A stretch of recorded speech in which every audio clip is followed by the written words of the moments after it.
America almost didn't exist. And I don't mean in some philosophical way, I mean literally. There were at least 8 different moments where the entire experiment could have collapsed, disappeared, been erased from history.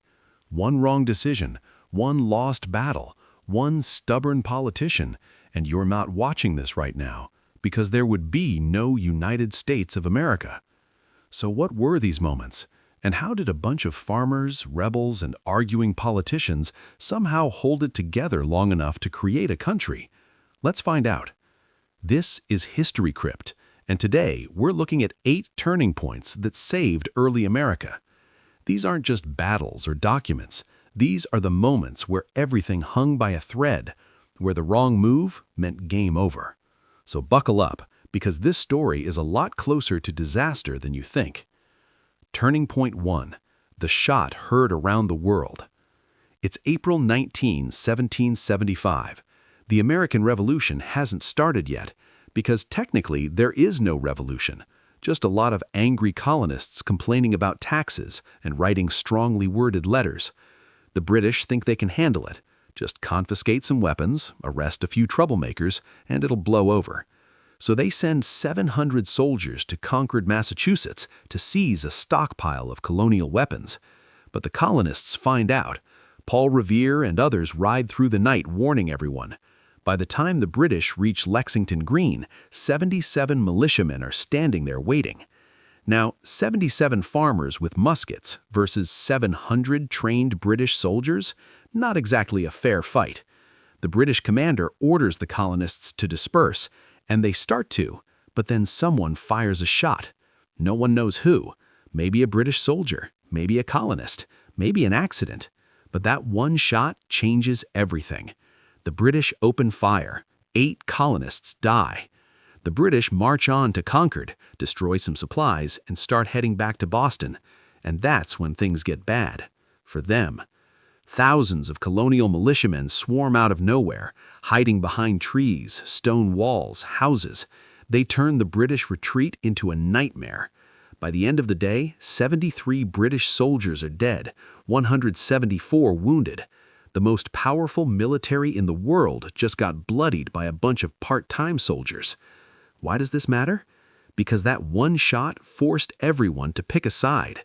There was no going back now. You were either a patriot or a loyalist, and the war had begun. Turning Point 2. Washington crossing the Delaware. Fast forward to December 1776, and things are not going well. The Continental Army has lost battle after battle. They've been pushed out of New York. They're retreating across New Jersey. Soldiers are deserting. Supplies are gone. Morale is in the gutter. Washington knows that if something doesn't change soon, the army will dissolve. The revolution will be over by Christmas, and not in a good way. So he makes a desperate decision. On Christmas night, in the middle of a freezing storm, he's going to cross the Delaware River and attack the Hessian garrison at Trenton. These are German mercenaries fighting for the British, professional soldiers, and Washington is about to hit them when they least expect it. The crossing is brutal. Ice chunks in the river, freezing rain, soldiers without proper boots, but they make it across. They march 9 miles through the storm and attack at dawn. Total surprise. The Hessians surrender, nearly 1,000 prisoners captured, and Washington loses only 2 men. It's not a huge battle in the grand scheme of the war, but it changes everything. Because now, after months of losing, the Continental Army has a win. Soldiers stop deserting, morale comes back, the revolution survives. If Washington doesn't cross that river, the war probably ends right there. Turning Point 3. The victory at Saratoga. October 1777. The British have a plan. They're going to cut New England off from the rest of the colonies by taking control of the Hudson River. If they pull this off, the rebellion is split in half and much easier to crush. General John Burgoyne leads a massive force south from Canada. But things start going wrong. His supply lines are stretched, the terrain is brutal, and American forces, led by Generals Horatio Gates and Benedict Arnold, yes, that Benedict Arnold before he turned traitor, start harassing his army. By the time Burgoyne reaches Saratoga, New York, he's surrounded. His men are exhausted, low on supplies, and outnumbered. He tries to break out, fails. Tries again, fails again. On October 17th, Burgoyne surrenders. 5,000 British troops lay down their weapons. This is the first time the Americans have defeated a major British army, and it sends shockwaves across the Atlantic, because in France, they're watching very closely. Turning point 4. France joins the war. Here's the thing about the American Revolution. For the first few years, it's just the colonists versus the British Empire. And the British Empire is the most powerful nation on Earth. They have the best navy, a professional army, and unlimited resources. The Americans, they have passion, and not much else. France hates Britain. They lost the 7 Years' War to them. They want revenge.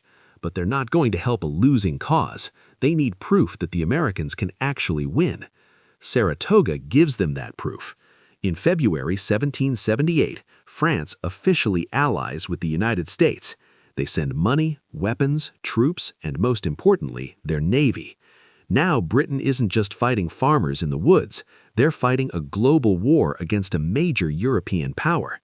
Without France, America loses. It's that simple. Turning point 5. Surviving Valley Forge.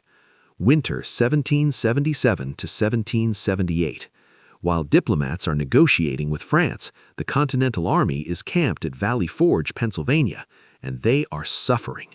No food, no warm clothing, no proper shelter. Soldiers are dying from disease, starvation, and exposure. Some are wrapping their feet in rags because they don't have boots. You can track their footsteps in the snow by the blood they leave behind. 2,000 men die that winter, not from battle, just from the cold and hunger. Washington is desperate. He's writing letters begging Congress for supplies. Congress can't help.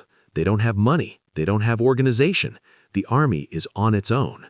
But here's the miracle. The ones who survive become a real army. A Prussian officer named Baron von Steuben shows up and starts training them. He teaches them how to march in formation, how to use bayonets, how to fight like professionals. By the time spring arrives, the Continental Army is transformed. They're disciplined, confident, ready. Valley Forge breaks them, but it also forges them into something stronger. Turning point 6. The Articles of Confederation nearly destroy America.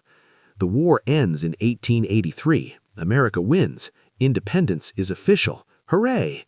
Except now they have a massive problem. They have no idea how to actually run a country. The Articles of Confederation is the first attempt at a government, and it's a disaster.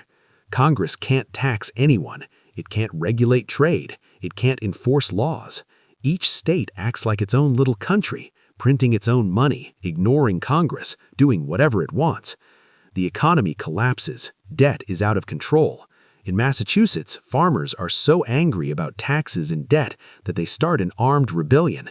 It's called Shays' Rebellion. The state asks Congress for help. Congress can't do anything because it has no power and no army. The rebellion is eventually put down by a privately funded militia, but the message is clear. This government doesn't work. If something doesn't change, the states are going to drift apart. America will collapse before it even really starts. Turning point 7.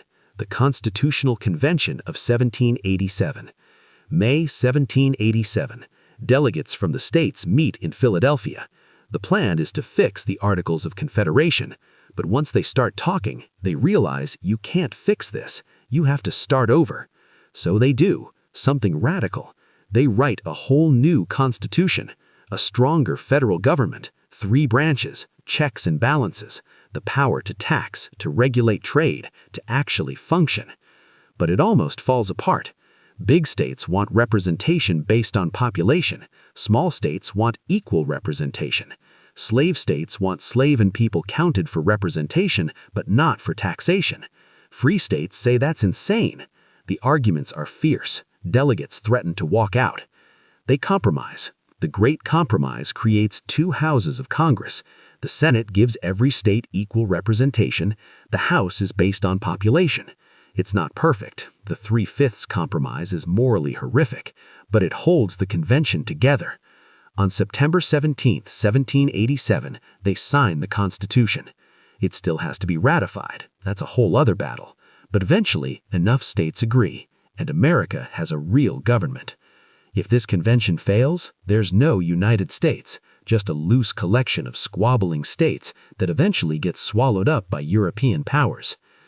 Turning point 8, the Battle of Yorktown. We have to go back to 1781 for this one, because even though the Constitution comes later, the war still has to be won first, and Yorktown is where it happens. General Cornwallis has been tearing through the South, winning battle after battle, but by late 1781, he's camped at Yorktown, Virginia, waiting for supplies and reinforcements from the British Navy. Washington sees an opportunity. He marches his army south. The French Navy, under Admiral de Grasse, blockades the Chesapeake Bay, cutting Cornwallis off from the sea. French and American forces surround Yorktown. Cornwallis is trapped. He tries to break out, can't. He waits for rescue. It doesn't come. For weeks, American and French artillery pound his position. On October 19, 1781, Cornwallis surrenders. It's over. The British give up. Peace negotiations begin, and in 1783, America is officially independent. If the French Navy doesn't show up, if Washington doesn't move fast enough, if Cornwallis escapes, the war drags on, and who knows how it ends. So, there you have it. 8 turning points, 8 moments where everything could have gone wrong. One bad decision, one lost battle, one failed compromise, and America doesn't exist. The early United States was fragile, held together by luck, desperation, and a handful of people who refused to give up. It wasn't inevitable, it wasn't destiny. It was messy, chaotic, and constantly on the edge of disaster. History isn't a straight line, it's a series of close calls, and sometimes everything comes down to a single moment. If you enjoyed this, subscribe to History Crypt for more animated history, because there are a lot more close calls to talk about.